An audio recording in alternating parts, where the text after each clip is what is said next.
everyone, perkenalkan nama saya Auliana Hoirunisa. Saya di sini akan menjelaskan materi mengenai peran komunikasi dalam budaya organisasi. Baik, seperti yang kita tahu, budaya organisasi ini adalah sistem, nilai, norma, kepercayaan, dan praktik yang dianut oleh anggota organisasi yang menjadi pedoman dalam menjalankan aktivitas sehari-hari. Budaya ini memengaruhi cara anggota organisasi untuk berinteraksi, mengambil keputusan, dan mencapai tujuan bersama. Baik, komunikasi dalam budaya organisasi ini sangat berperan penting dalam membangun, mempertahankan, dan mengembangkan budaya organisasi. Komunikasi juga menjadi alat utama dalam mengelola perubahan dan memastikan anggota tetap selaras dengan tujuan organisasinya. Komunikasi ini memiliki beberapa peran. Yang pertama ada membentuk identitas organisasi. Komunikasi menjadi alat untuk menyampaikan visi, misi, nilai-nilai, dan tujuan organisasi kepada anggotanya. Pesan yang konsisten membantu menciptakan identitas organisasi yang kuat. Selanjutnya yang kedua ada menyampaikan nilai dan norma. Adanya komunikasi formal seperti pelatihan atau pertemuan, dan informal ini seperti percakapan sehari-hari. Hal ini menjadi sarana untuk menanamkan nilai dan norma organisasi ke dalam setiap anggotanya. Selanjutnya yang ketiga ada meningkatkan koordinasi dan kerjasama, yaitu komunikasi yang efektif memastikan semua pihak dalam organisasi memahami tanggung jawabnya masing-masing dan bekerja secara selaras untuk mencapai tujuan bersama. Selanjutnya ada menciptakan iklim organisasi positif. Dengan adanya komunikasi yang terbuka dan transparan ini dapat meningkatkan kepercayaan dan keterlibatan anggotanya, sehingga menciptakan lingkungan kerja yang positif dan produktif. Selanjutnya yang terakhir ada mengelola perubahan. Dalam situasi perubahan, komunikasi menjadi kunci untuk mengatasi resistensi, menjelaskan alasan perubahan, dan membangun dukungan dari anggota organisasinya. Baik, selanjutnya ada bentuk komunikasi dalam budaya organisasi. Bentuk komunikasi dalam budaya organisasi ini ada 3. Yang pertama itu ada komunikasi vertikal, yaitu antara atasan dan bawahan untuk memberikan arahan umpan balik atau laporan.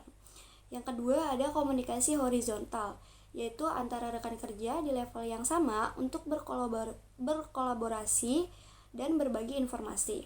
Selanjutnya ada komunikasi formal dan informal. Seperti yang saya jelaskan juga, formal terjadi melalui struktur organisasi seperti memo, rapat, atau rapat. Sementara informal ini terjadi dalam percakapan sehari-hari. Selanjutnya ada tantangan dalam komunikasi organisasi. Tantangan ini sering terjadi dalam komunikasi di budaya organisasi ini. Yang pertama ada distorsi pesan karena hierarki. Distorsi pesan terjadi ketika informasi yang disampaikan mengalami perubahan baik sengaja atau tidak sengaja saat melalui berbagai tingkat hierarki dalam organisasinya. Contohnya, seorang atasan menyampaikan arahan strategis kepada manajer yang kemudian diteruskan ke supervisor lalu ke pekerja di lapangan. Selanjutnya ada kurangnya transparansi.